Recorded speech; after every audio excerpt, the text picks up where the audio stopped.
stairs to go to bed. Ooh. Leave me alone, he said. He drew the Curtains, closed his eyes. Ooh. Once quietly he sighed, then he cried Tears, bitter tears, tears of black.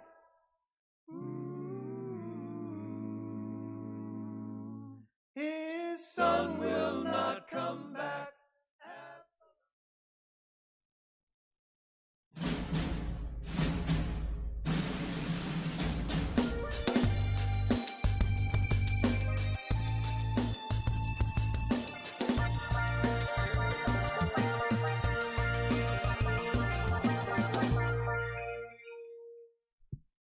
Welcome to Deep Focus, a radio show about movies and New Haven. I'm your host, Tom Breen, and I'm joined in the studio today, as ever, or as usual, by my movie reviewing buddy, Alan Appel, a staff reporter for the New Haven Independent. Hi, Tom. Thanks for coming on the show, Alan. Ooh, and if you could pull that mic nice up and close.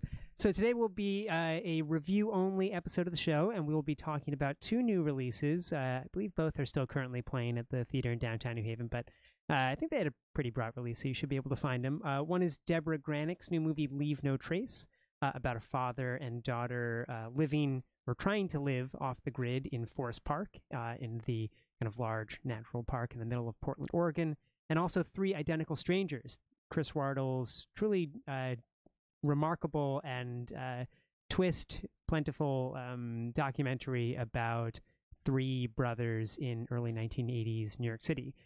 First, let's talk a little bit about Leave No Trace. So Leave No Trace, directed by Deborah Granick, her first movie since Winter's Bone, which I'm not sure if you saw, came out about maybe 10 years ago. It was Jennifer Lawrence's breakout movie before she was in the Hunger Games movies, Jennifer Lawrence being one of the kind of bigger young actresses working today. And it took place in the Ozark Mountains in Arkansas, and it was a very kind of culturally specific, very gritty, kind of a neo-noir, but Lawrence plays a young woman seeking to, there's some crime that needs to be solved. But it's really, a very specific look at the culture, the remote and kind of defiantly independent, almost vigilante culture in the Ozark Mountains in Arkansas. And I think that is it's kind of a logical step to the other end of the country where she winds up working in Leave No Trace in Portland, because even though Portland's a much bigger city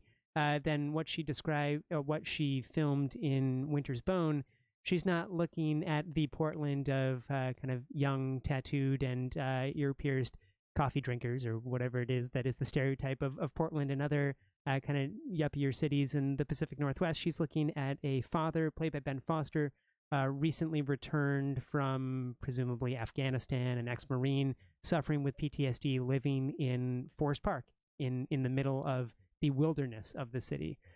So maybe first, Alan, before we kind of dive into more of the plot, what do you think of Leave No Trace?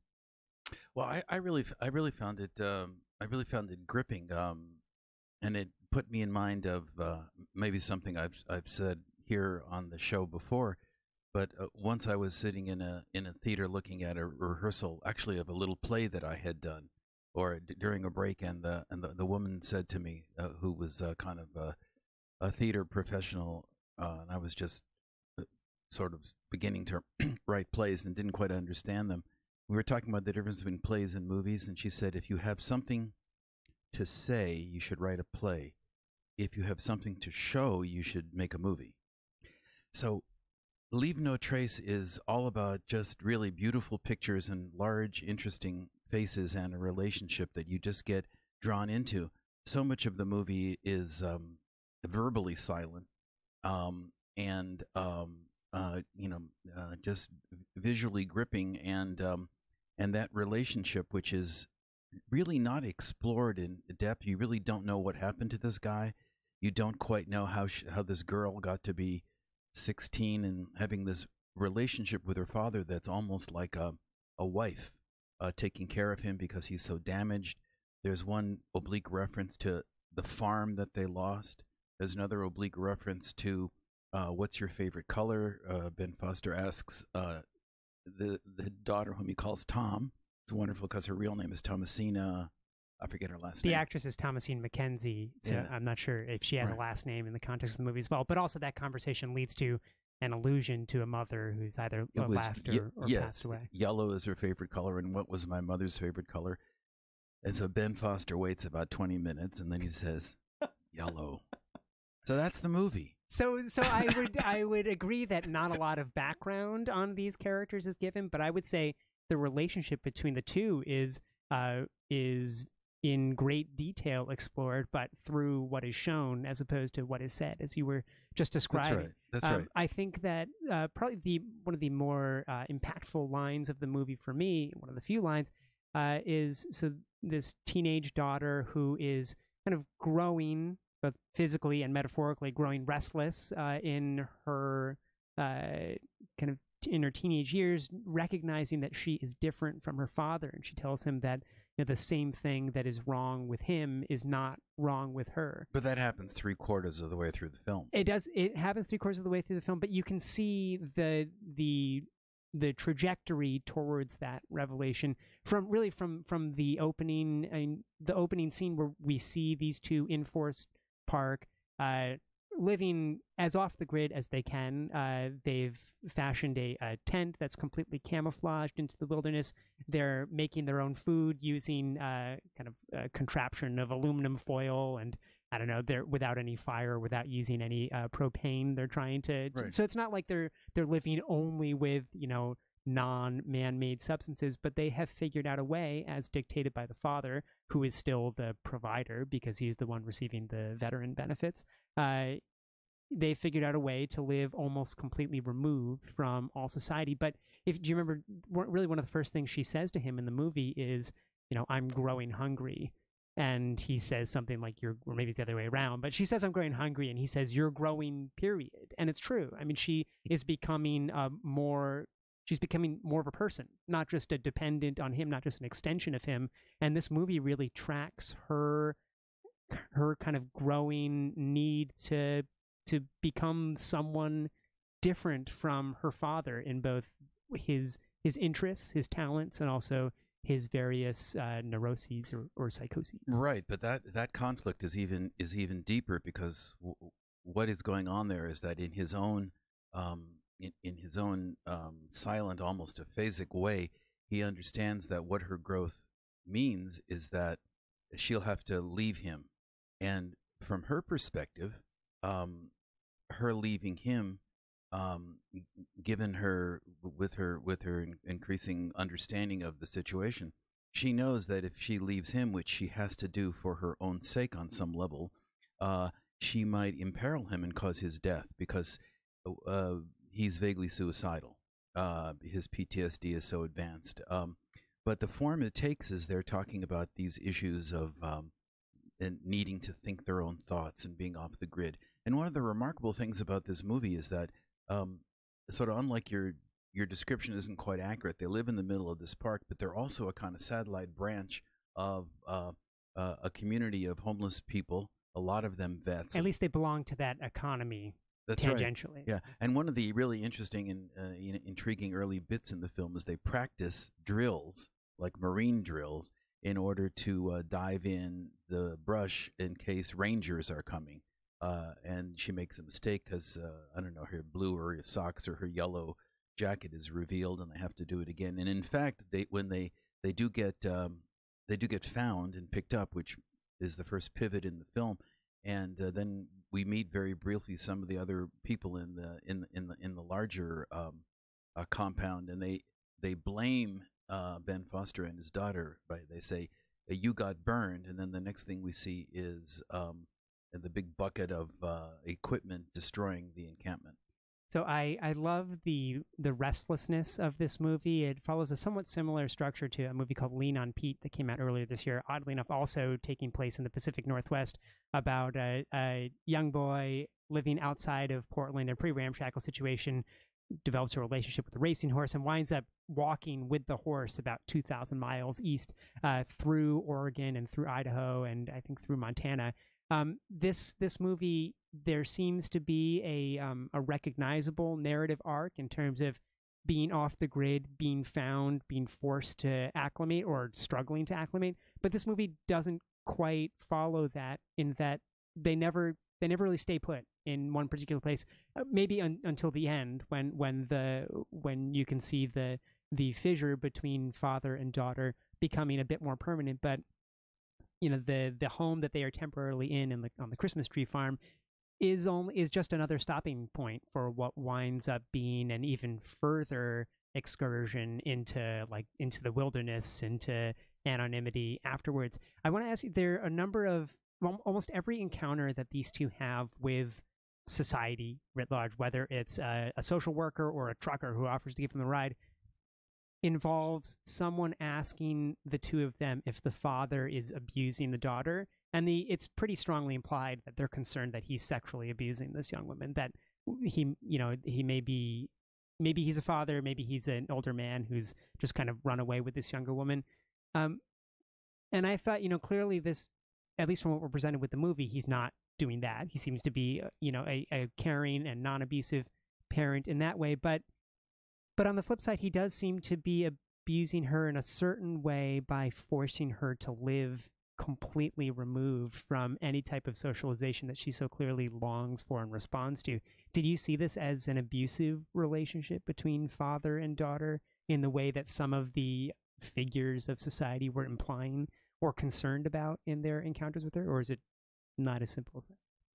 I don't think it's quite as simple as that, but I think it's actually deftly handled, the way the social worker in the 15th or 16th of her roster of questions, she asks, has he ever touched your body in an inappropriate way?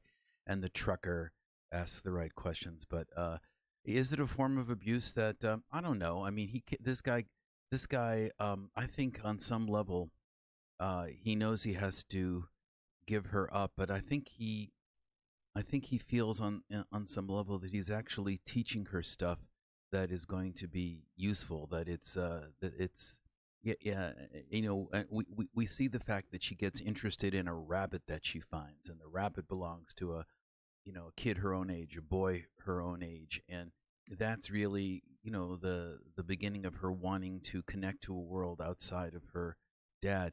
But her affection for her father and her need to take care of him, why that's the case, how she's become so sophisticated, such a reader above her grade level, all that kind of stuff, and what their relationship actually is, and how it came about, and how recently did the mother die, and did the mother's death, who loved the color yellow, also did that trigger a kind of valley of the PTSD?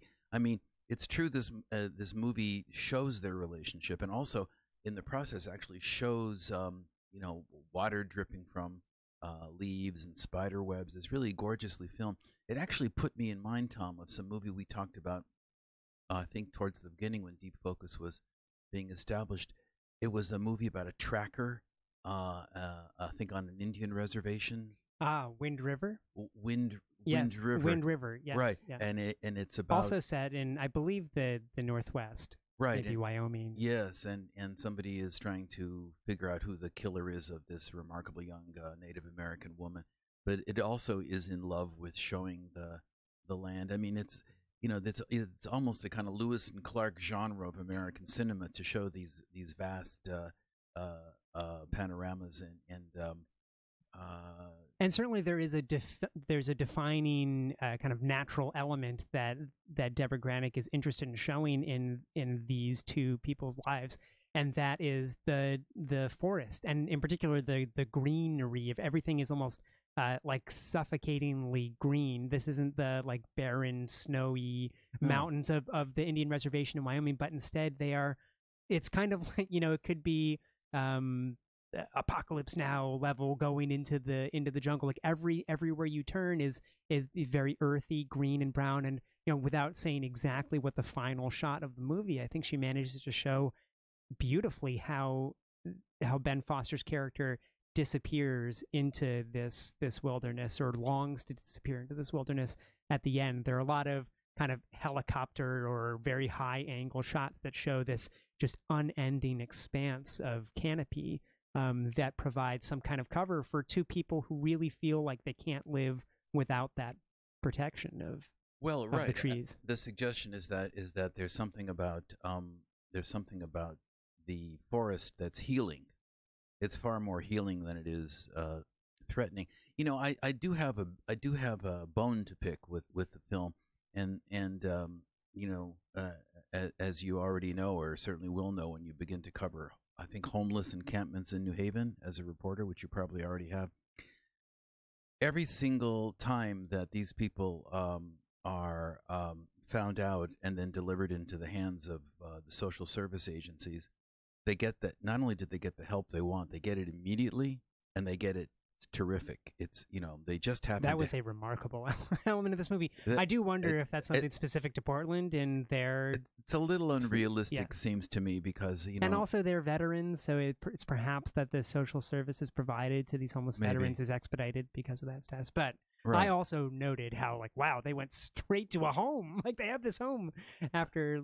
And it's a trailer, and he gets to work with trees, and he eventually will be able to work with animals, which he loves. Right. There's a scene in which he goes nose to nose with a horse, and he somehow communicates with the horse the way he communicates with his daughter. He's just got a problem with not, for example, ever wanting a phone.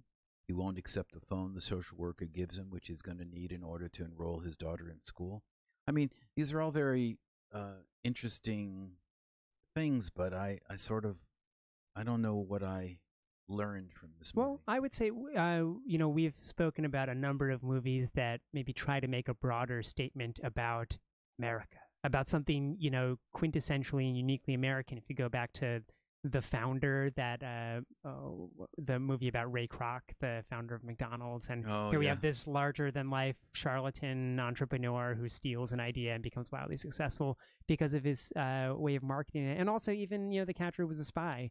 Our conversation about, you know, baseball being a quintessentially American experience for immigrants looking to assimilate, especially Jewish immigrants looking to assimilate into American culture. I think that this movie gets at something that is pretty, you know, going all the way back to like the Thoreau and Emersonian kind of self-reliance of that kind of 1840s, 1850s American transcendental movement, but the idea that a true American lives completely independently of any type of social service or dependence on anyone but his own, you know, wiles. And I think this, you know, this is a talented and self-sufficient person, but it's an incredibly isolating and troubling existence too. That's right, and actually, it's actually the kind of cinematic quotations that come to my mind are people like Robert Redford as Jeremiah Johnson, or even more recently Leonardo DiCaprio in The Revenant,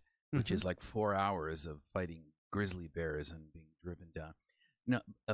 Whereas those people are kind of pure heroes. They're going where nobody else has gone before. They're paving the way for others to come, and in the process they're preserving the integrity of their isolation. This is you know, this is the mental illness flip side of that myth, and she visually, there's nothing glamorous about the life that they're living. No, and that's what's the great visual contradiction here. It's as beautiful as Jim Bridger in The Wilderness, but it's not. It's the opposite. It's desperate people. It's a mental illness. There's potential this, and I think that's the kind of vein she's mining. Well, I'd certainly recommend checking out Leave No Trace. It sounds like you responded well to it too. So let's first I'm going to say you're listening to Deep Focus on WNHH-LP, New Haven's home for community radio. I'm your host, Tom Breen, and I'm talking with Alan Appel about two recent releases. Let's move over to Three Identical Strangers. We'll see. I haven't come up with a transition line yet, but maybe we'll find some through line between the quintessentially American isolation of Leave No Trace and then, I don't know, the lost in the masses of people in New York City. I don't know. I've got to work on that transition. I got one for you. All right. So three. Do you want me to set up the movie, or do you want to go straight to the? No, set up the movie, okay. Please. So, this is a movie that I have spoiled to my girlfriend, to every single one of my family members, to really anyone who will spend 5 minutes with me. I will say, you won't believe the movie that I just saw. And it's never fun to listen to someone just talk enthusiastically about every plot detail in a movie. But this movie is worthy of such obsession because the story is just so mind cracking. It is about maybe the best way to describe it is how it begins with 19-year-old Bobby Shafran, who grew up in documentary. This is a documentary, CNN produced documentary, and it feels like this is it's a pretty straightforward talking head archival footage. Main news investigation. This isn't an experimental. But there are dramatizations. There are dramatizations throughout. as well. But so we begin with Bobby Shafran, present day, remembering when he was 19, went up from his home in Scarsdale to Sullivan County Community College or somewhere upstate New York for his first day of school. Everyone comes up and greets him and hugs him and kisses him on the lips and says they're so happy to see him. He's completely confused because he's never been to this place before. How can a first day be so positive for anyone at college? And then he finds out that everyone thinks that he is not Bobby, but someone named Eddie. And lo and behold, after a phone call and a frantic drive back to New York City, he finds out that he has an identical twin brother whom he was separated from at birth. They do the press circuit. It's an incredible story. The media go crazy for these two brothers who are these two young, very curly-haired, muscular, attractive young men. It winds up that they're not alone. on the cover They're on of the cover of the New York News. Post and Daily News. And they milk the publicity for all they can. And they're the two of them. And the way the movie presents it, and the way Bobby remembers it, is that these are two young men having like the time of their lives because they've suddenly discovered another one of themselves, and now they're on the front of every newspaper in New York. It winds up that some kid in Long Island looking at the Post or the Daily News one day realizes that he is the third. So there are three identical triplet brothers who are separated at birth, placed with one with a working class first generation immigrant family in Long Island, one with a middle class family, parents are teachers in New York City, and then the other with a upper class doctor in Scarsdale. And all within Jewish, 100 miles of all each within other. 100 miles, all placed by the same adoption agency. And the adopting family is not given any information about any of their history. So you can sense my excitement, and even just relating to this is related in the preview. So why are you so excited about this, Tom? It's just such an incredible story. So we'll get to that in a second. But listeners, be forewarned. There's no way that I'm going to be able to withhold any plot twists in this movie. So if you don't want to know what happens in the movie Three Identical Strangers beyond what I just said, which is covered in the preview, you probably want to stop and then listen again when you've seen the movie. But, Alan, I think that's given us free reign to say whatever we want about Three Identical Strangers. That's right. So, well, first, are you as excited about this movie as I am? Yeah, I found it. The story. I mean, I thought the movie was good, but the story I found incredible. Well, I actually saw it twice because I didn't tell everybody I knew, but I insisted that my wife go to see the movie, so we saw it. I saw it twice, and which it was an interesting experience because I was quite turned off actually to the first 20 or 30 minutes of the film the first time I saw it, but I did not have that experience the second time. I don't know why I was turned off to it. I think it's peculiar to me, but I'm wondering here. But I think it really, people are interested in twins. My wife needed to see it because I remember she had read a New Yorker article. It wasn't so much about twins, but it was about a mother reconnecting with her daughter. This New Yorker piece, and so I think that there's something just you ask why I'm so excited about the story.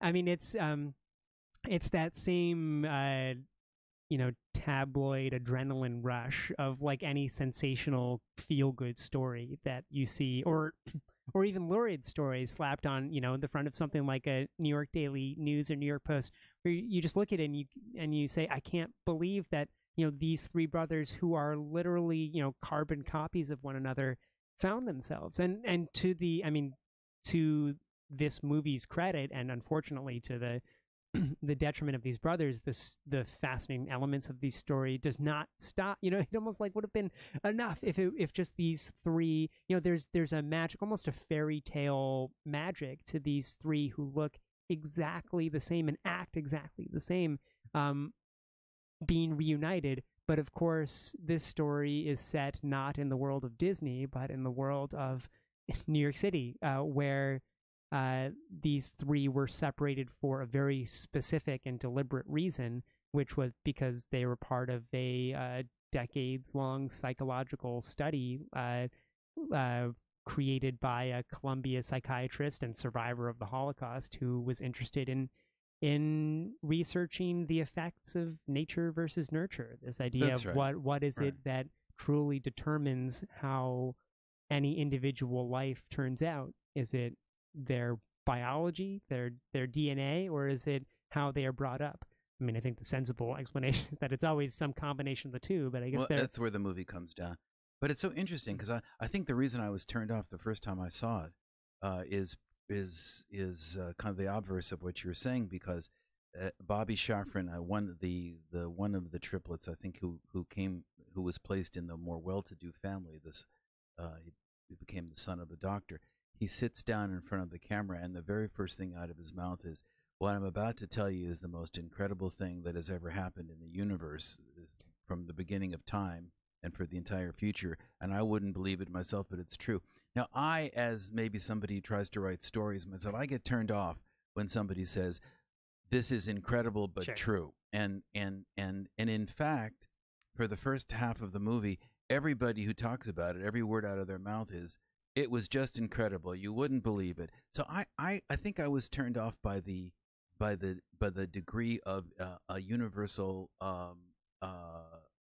acclaim about what happened, because I don't know. It just seems to me that I've been in New York City taking the subway just as a guy going to school up on the Upper West Side, Columbia, and I remember there was some person whom I barely knew from college or from work, and I saw this person on 116th Street when I took the train, and then when I got out or going to lunch at Midtown, I saw this person for a second time, and then I saw the person at the end of the day when I was going home. Now, what are the odds that there'll be a person that you would, so these things do happen, that people run into each other. So I didn't think it was universally sure. And I get how, from hyped a that way. storyteller's perspective, that is a pretty annoying, although I would say also kind of scintillating prod to say this is, the most remarkable story, but it's true. I do think that that line is often delivered by a storyteller who has, who is going to be, crafting the story based on something that they've learned or stumbled upon. I think there is a unique power to hearing that line told from someone who the story is actually about, to Right. Someone affected by it. And yes, I certainly had plenty of examples of, when I was also living in New York City, running into people on opposite ends of town or months later on the same train. This type of serendipity happens when you're living in a place with so many people constantly moving around. It seems impossible to run into the same person twice, and yet you do.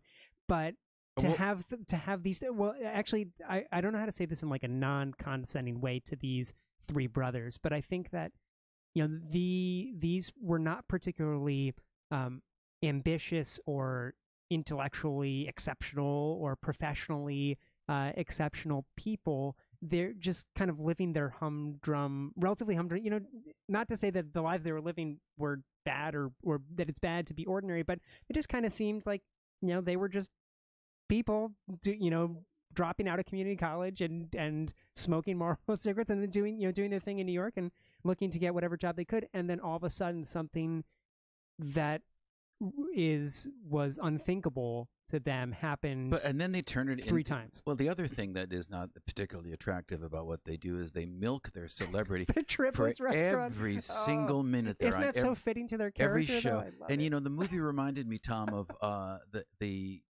two things that we've discussed on Deep Focus. It reminded me of all of the movies full of that great footage of either Mr. Rogers' Neighborhood, and also the great 1950s and 60s footage of The Buckwheat, Gore Vidal. yes. Yeah, because Yeah. Best of Enemies and well, what Won't makes You Be this My Neighbor? right? This movie it's possible because there's so much great footage because they are on the Phil Donahue show. Sure.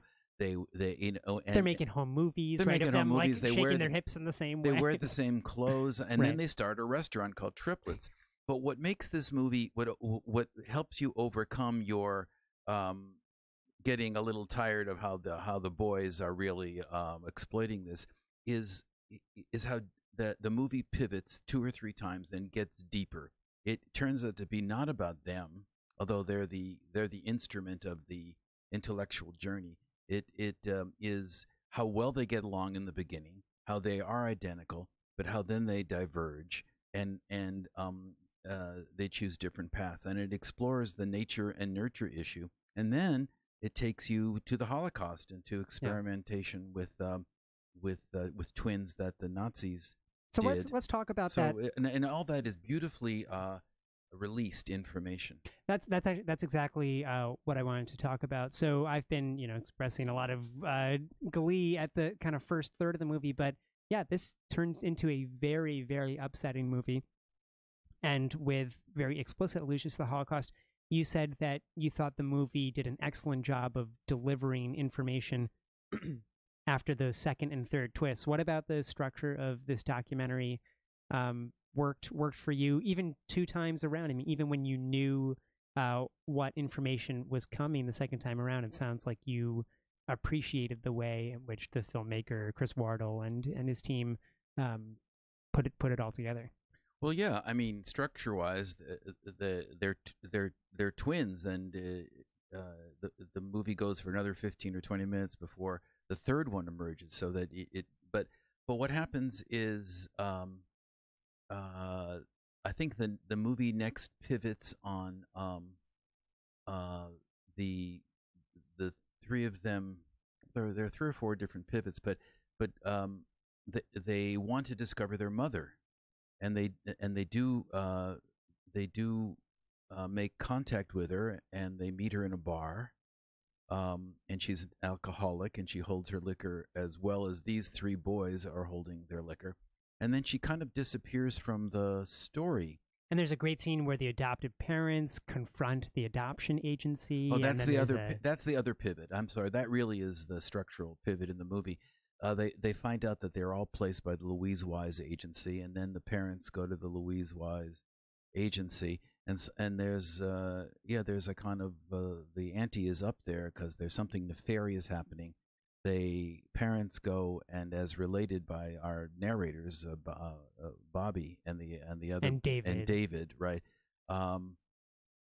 One of the parents they're unsatisfied after the first meeting, but one of the parents goes back on this rainy night, which is one of the dramatic reconstructions, to retrieve his umbrella, and they find that the leaders of Louise Wise agency, this very venerable agency that places well-to-do Jewish children, they're celebrating with a bottle of champagne, as if the phrase that's used in the film is they've dodged a bullet. The bullet they've dodged is they did not reveal the history of why this triple adoption was done, that it was in fact an experiment, and we only learned that in the next phase, and then we get, I mean, to the filmmaker's credits, they're able to interview 2 of the researchers tangentially involved in this decade-long experiment. One who worked as a research assistant when he was, I think, 24, and actually visited these triplets at their various homes, photographing them and applying various mental and psychological and physical ability tests for months, over the course of 10 years, it sounds like. And then we also get to hear from a former assistant to the lead psychiatrist who is not involved in this project, but has some thoughts to share on the merits of this type of investigation. And I think the movie does a good job of, maybe they're cherry picking quotes, but they certainly define a very, very stark difference in sensibility and perspective between the scientists reflecting on this experiment, saying, they were interested in getting answers to a very important and long-standing scientific question. And so at the time, this wasn't a morally reprehensible thing to do. And, a lot of great research came out of it. It's a shame that nothing was published.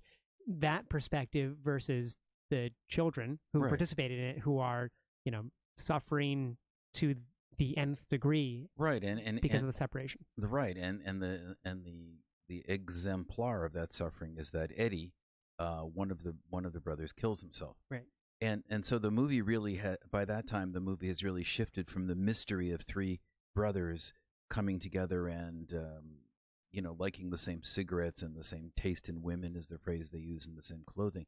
It pivots to the mystery of this study and the tragedy of it, why it was done, what the parameters were, because they're intriguing things. All three of the boys were placed in families where the agency had previously placed a girl, another child, older. So the mystery is, what was the design of the study? One lower class, one middle class, one upper class family with already an older adopted child. What were they trying to find out? And why was how extensive was the study? Nobody even could quite figure out how many people were involved. And to bring the movie close to home, it turns out that the study was never published, and it was sealed with the permission of Yale University Psychology Department until 2066. I was talking with the film archivist at Yale who also saw this movie and said that this is the only movie he's ever seen where you see someone looking at a Yale finding aid, like a Yale library finding aid on a screen, and then just being shocked at the information that they found. It's not often that you see someone sitting at a desk and trying to search through Yale's library system in a movie. Yeah, David Kellman, he's looking and it says 67 boxes. That's a lot of boxes. And it's and the movie really has no answers. The final pivot is that we visit with Lawrence Wright, the wonderful reporter for the New Yorker, who discovered this as a story and wrote about it. And as a result of the writing about it, some information was released to the families, but highly redacted. Right, and he also delivers the provocative final statement that we never know how many, or we don't know how many children were actually included in the study, and so it's possible that anyone could turn the corner one day and see a carbon copy of themselves. And that's that idea certainly lingers. At least it lingered in the back of my mind throughout the movie, even before I heard Lawrence Wright articulate it as such. That gets to the doppelganger is a literary and filmic trope that goes back decades in film and centuries in literature, and that terrifying and exhilarating idea that there is another one of you existing out there that you're going to run into someday, I think is something fun to think about, but also when it happens seems both exciting and absolutely terrifying. Well, that's true. And so here's my link to the other film.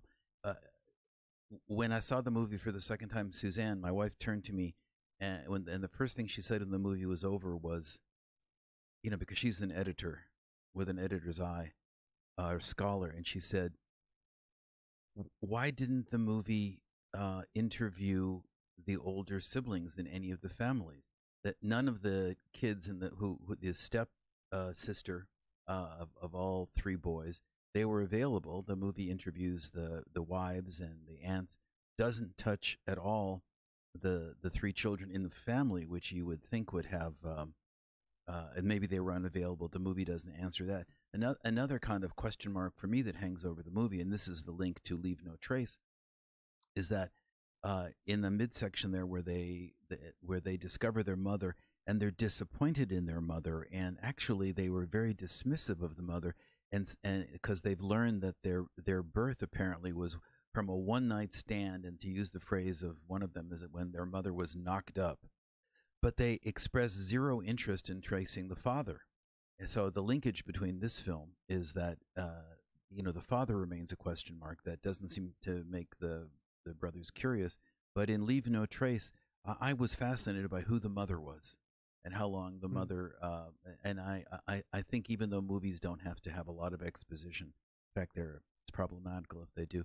I really wanted to know about that mother. So yeah, that's the missing parent. Yes, certainly that is a great point about their indifference as presented by the movie towards finding out who their father was and even learning more about their mother. But I was moved by one of the brothers saying that we felt this imperative less strongly to get to know our mother, to have some kind of meaningful relationship to her mother, because we already had parents. We're 19 years old, and we had very meaningful connections with with two people who had raised us our entire lives. Now, that doesn't answer every question about why they didn't pursue that with more interest, but I found that a convincing argument that they felt like they didn't, they did have that loving parentage like already in their lives, whereas in Leave No Trace, there's such absence in Thomasine's relationship with her family. She doesn't really, I mean, maybe she understands her dad as well as or as little as the audience does.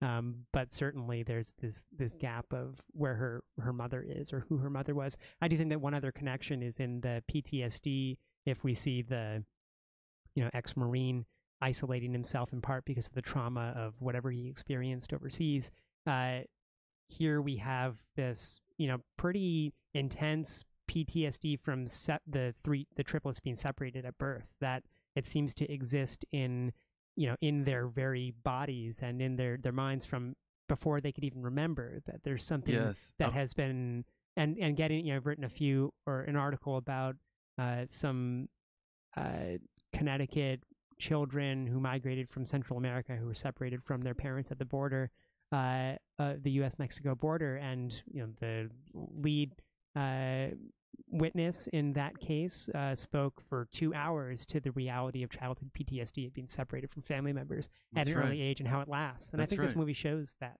That's right. And in fact, of the two kids who were being housed up here in Connecticut, that the Yale Law School clinic helped reunite with their parents. The case that they made to the federal judge was a case based on a mental trauma being caused by the separation, that was so imperative that it would override the even the deadline, the July 26th. Is that today? It is today. Yeah, and that trauma, and yes, I think some of the most interesting tidbits in Three Identical Strangers were the early descriptions of the kids. In all the families, they're banging their heads on their cribs and so on and so forth. And in terms of leakage of information, we find out only later in the movie that all three of the boys were they had hospitalizations. There were beyond your garden variety neurosis for being a teenager. They had mental illness issues. But so, Tom, I think this movie, unlike Leave No Trace, really does come among the many other things that it does. I think it really comes down. That, as you pointed out in your intro, that nature and nurture both play a role.